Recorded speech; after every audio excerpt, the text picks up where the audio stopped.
Meskipun isu gender ini sudah digaungkan puluhan tahun saya kira ya, dari sebelum tahun ini, dengan masih banyaknya kasus-kasus yang itu didasarkan atas ketidakadilan gender atau karena adanya ketimpangan gender, berarti bisa dikatakan bahwa perjuangan masih panjang.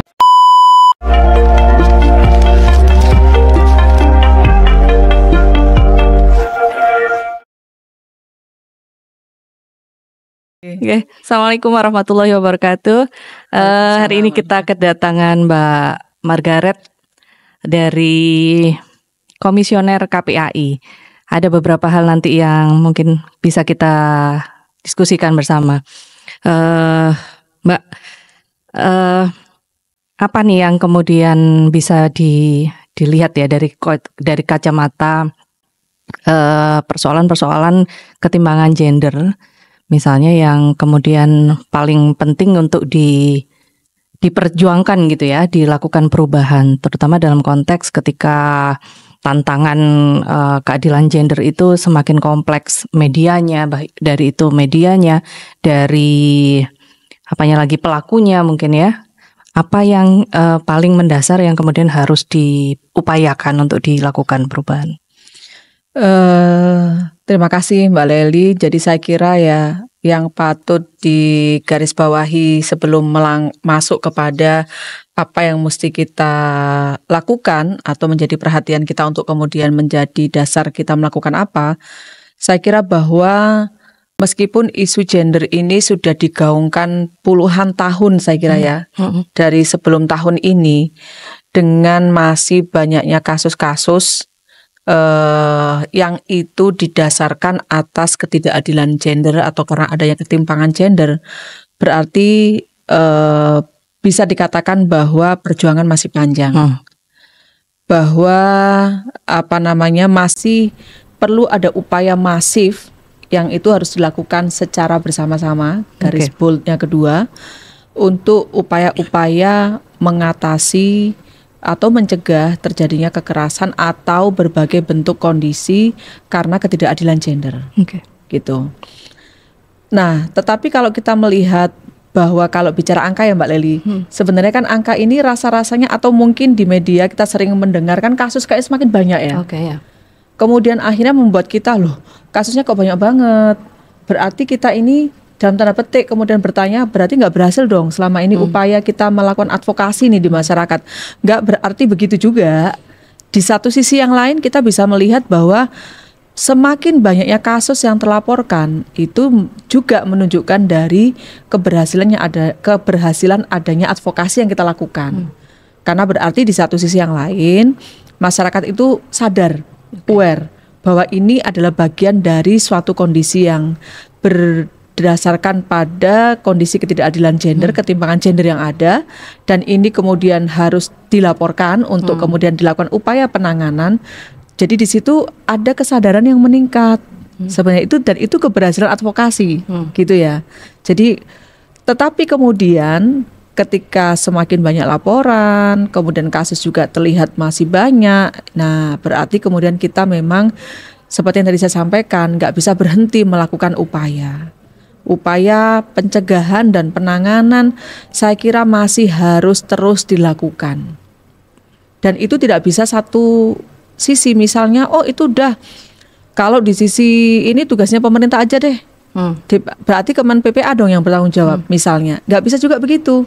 Karena kita membutuhkan kolaborasi, membutuhkan kerjasama, kebersamaan kerja dengan berbagai pihak.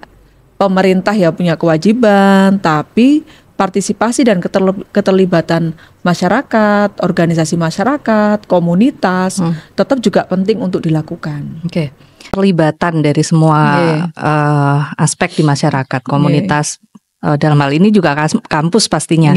Termasuk. Nah, konkretnya seperti apa Mbak Margaret? Kalau kampus bisa memberikan kontribusi seperti apa ya dalam upaya-upaya melakukan penanganan pada ketidakadilan gender gitu ya, dan kira-kira apa yang kemudian secara konkret bisa dilakukan oleh kampus? Saya kira kampus bisa melakukan banyak hal ya. Misalnya salah satu koornya kan tentu kaitannya dengan penelitian. Kemudian melakukan kajian, telaah dari berbagai perspektif. Kenapa kok sekarang ini rasa-rasanya nggak ada zona aman nih dari berbagai kasus gitu ya, termasuk kekerasan seksual. Di satuan pendidikan yang harusnya aman, masih nggak aman. Di pesantren malah sekarang kita sering mendengar semakin banyak. Nah tentu ini kan membutuhkan adanya kajian, telaah gitu ya. Dan yang punya kekuatan di sini itu kan sebenarnya akademisi ya gitu. Kemudian di sisi yang lain kampus kan juga punya fungsi pengabdian masyarakat. Betul. Nah ini sebenarnya bisa Mbak Lely dilakukan kolaborasi yang misalnya ditugaskan ke daerah, kabupaten, kota, nanti kalau KKN yang angka kasus kekerasannya tinggi, misalnya begitu. Kemudian dilakukan bagaimana nih upaya pendekatan yang dilakukan oleh para mahasiswa yang akan KKN di sana. Tentu ada edukasi masyarakat, ada edukasi dari sisi pemerintah sampai di institusi yang paling bawah, terutama ya di desa gitu kan. Apalagi kan sebenarnya Kemendes dengan KPPA kan punya kerjasama tuh, Desa Ramah Anak itu kan. Jadi itu kan bisa dikuatkan, kemudian beberapa stakeholder yang ada di sana juga perlu dikuatkan melalui fungsi pengabdian. Di satu sisi yang lain sebenarnya bisa juga melakukan penguatan kepada para mahasiswanya. Dimasukkan di kurikulum misalnya mata kuliah tentang misalnya perlindungan anak atau misalnya tentang kekerasan berbasis ketidakadilan gender misalnya gitu ya. Itu bisa menjadi bagian dari mata kuliah atau kurikulum atau materi yang bisa diberikan kepada mahasiswa. Apakah itu sebagai mata kuliah wajib atau mata kuliah tambahan? Gitu ya. Atau mungkin bisa jadi itu perspektif gitu. Ya, bisa juga begitu. Jadi upaya penguatan kepada mahasiswa menyiapkan gitu ya. Menyiapkan supaya kalau sudah mengerti kan berarti nanti bisa menjadi agen untuk kepanjangan dalam langkah dan upaya serta strategi untuk melakukan pencegahan dan penanganan pada kasus-kasus yang berbasis ketidakadilan gender. Artinya gini Mbak Margaret, sangat dimungkinkan ya ketika KPAI punya program gitu ya, yang itu kemudian bekerja sama dengan kampus gitu dalam kita bisa dilibatkan dalam di pendidikan maupun penelitian atau bahkan mengakses kegiatan-kegiatan yang itu bersifat pengabdian kepada masyarakat. Dan sebenarnya di KPAI itu ada program KPAI Goes to Campus. Jadi KPAI sudah punya MOU dengan beberapa kampus. Terkait dengan perspektif perlindungan anak ini masuk di dalam bagian dari 3 fungsi kampus gitu ya. Tuh. Dan saya juga bersyukur banget dan memberikan apresiasi banget loh Mbak. Ada Satgas PPKS itu. Saya kira itu udah kemajuan yang luar biasa dan sebenarnya kami juga terlibat ketika ada penyusunan peraturan yang dibuat oleh Permendikbud, oleh Kemendikbud ya, ketika terkait dengan KS yang ada di perguruan tinggi. Itu kan ada tuh kalau di Kemendikbud kan udah membuat itu. Kemudian di Kemenak gitu ya, itu ada juga. Betul. Dan kemudian itu dalam implementasinya di kampus sudah dilakukan dengan adanya Satgas itu. PPKS. Saya kira luar biasa, apalagi kalau sudah sampai pada penanganan. Tinggal bagaimana kemudian penguatan tim Satgas ini dalam kaitan upayanya untuk melakukan pencegahan dan penanganan. Kalau pencegahan kan penguatan ya Mbak Lely ya. Itu bisa menghadirkan misalnya kalau mau punya perspektif perlindungan anak, KPAI bisa dihadirkan nih menjadi dosen tamu atau di luar kurikulum di luar kurikulum resmi gitu misalnya ya. Itu memberikan penguatan bisa. Nah, untuk penanganan tentu nggak bisa dengan KPAI ya, tapi lebih kepada beberapa lembaga yang memang dibutuhkan. Misalnya pasti berkaitan dengan psikologis korban, maka butuh ada yang bisa melakukan pendampingan psikologis oleh psikolog tersertifikasi. Pasti butuh pendampingan hukum, maka harus punya kerjasama dengan LBH. Syukur-syukur kalau mungkin, saya nggak tahu nih ya, apakah di Fakultas Syariah itu punya semacam kayak LBH-nya, karena kan ekonomis. Berarti kan kampus sendiri udah punya, bisa memaksimalkan dan mengoptimalisasikan sumber daya yang ada di kampus. Kemudian tentu kaitannya dengan layanan kesehatan jika dibutuhkan ada kasus yang seperti itu. Karena kasus kekerasan tidak hanya kekerasan seksual, Betul. sangat mungkin nih tiga hal ini menjadi kondisi yang dibutuhkan oleh korban. Terakhir Mbak Margaret, Apa yang bisa diberikan kampus kepada KPAI? Saya kira itu bisa saling mengisi aja ya Mbak ya. Oke. Dalam beberapa hal mungkin dengan keterbatasan KPAI, pasti sangat terbatas KPAI, karena KPAI ini kan satu dia lembaga pengawasan sebenarnya, bukan layanan. Ini udah keterbatasan tersendiri ya. Kemudian SDM-nya terbatas, tidak semua provinsi itu punya, gitu ya. Jawa Timur termasuk provinsi yang nggak ada, ya. belum ada KPAI. Jadi masih sangat sedikit provinsi yang punya Mbak. Hanya Sumatera Selatan, kemudian Kaltim, kemudian mana lagi ya? Karena saya udah nggak megang divisi kelembagaan, dulu yang megang saya. Dulu ada Aceh, ada Kepri, terus kemudian di Sumut juga ada, Bangka Belitung, tapi sangat sedikit dibandingkan yang sudah ada. Dibandingkan yang belum ada. Jadi yang belum ada banyak banget. Karena apa? Karena di dalam undang-undang regulasinya itu pembentukan KPAI itu tidak bersifat mandatori. Tidak bersifat wajib bagi seluruh pemerintah daerah. Tapi pemerintah daerah boleh membentuk jika dibutuhkan. Nah, bahasa jika dibutuhkan ini Mbak Lely kemudian menjadikan banyak pemerintah daerah yang tidak membentuk karena alasan anggaran lah, karena alasan kan sudah ada DP3A.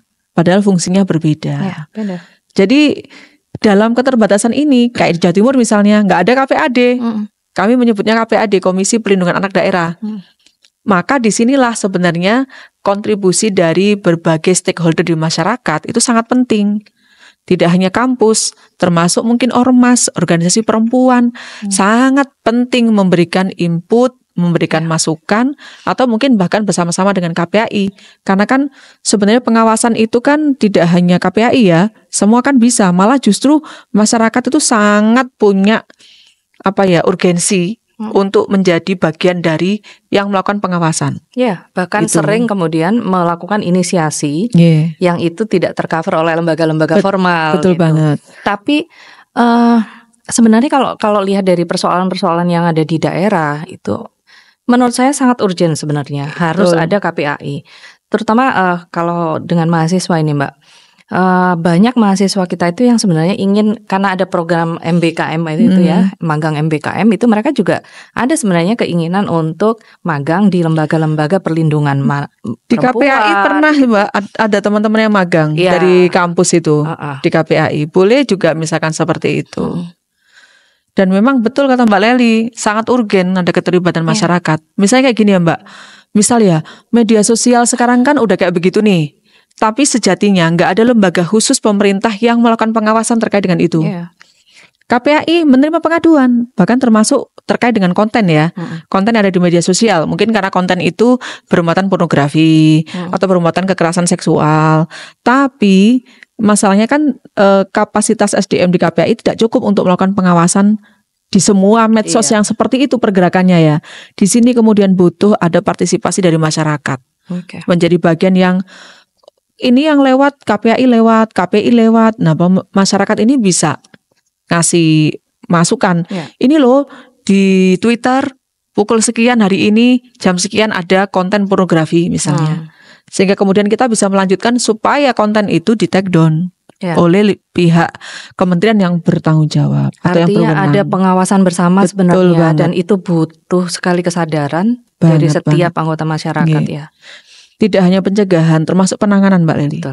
Karena apa? Korban kekerasan seksual itu dalam pendampingan untuk pendampingan psikologisnya itu butuh waktu yang tidak sebentar. Butuh intensitas yang sering gitu kan.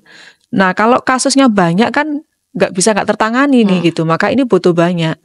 Nah kalau memang tadi waktu diskusi ada yang menyebutkan dari prodi yang psikoterapi tadi itu ya, mungkin itu bisa didorong ke arah sana. Saya kira sangat membantu sekali untuk upaya penanganan terhadap kasus-kasus yang berkaitan dengan pelindungan anak, pelanggaran hak anak. Iya.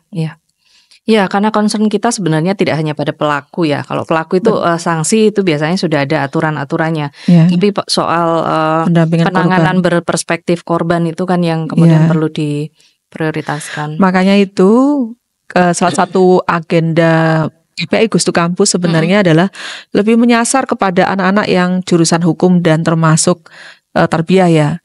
Kalau hukum itu kan maksudnya supaya teman-teman mahasiswa yang kuliah di hukum itu punya hukum yang perspektif perlindungan anak. Kalau kaitannya dengan KPAI ya, perlindungan anak. Bahkan kami itu mendorong Mbak, hakim-hakim itu kalau bisa ya punya sertifikat terkait dengan perlindungan anak. Jadi pernah mengikuti pelatihan terkait dengan perlindungan anak. Karena kalau enggak, dalam memutuskan perkara itu dia enggak punya perspektif yang mendorong bagaimana hasilnya itu adalah untuk kepentingan terbaik bagi anak. Gitu kira-kira. Oke, terima kasih banyak Mbak Margaret. Mudah-mudahan kita terus bisa berkolaborasi gitu ya dan bersinergi untuk mengawal perubahan yang kita inginkan bersama-sama. Oke, terima kasih. Terima kasih sama-sama Mbak Nelly.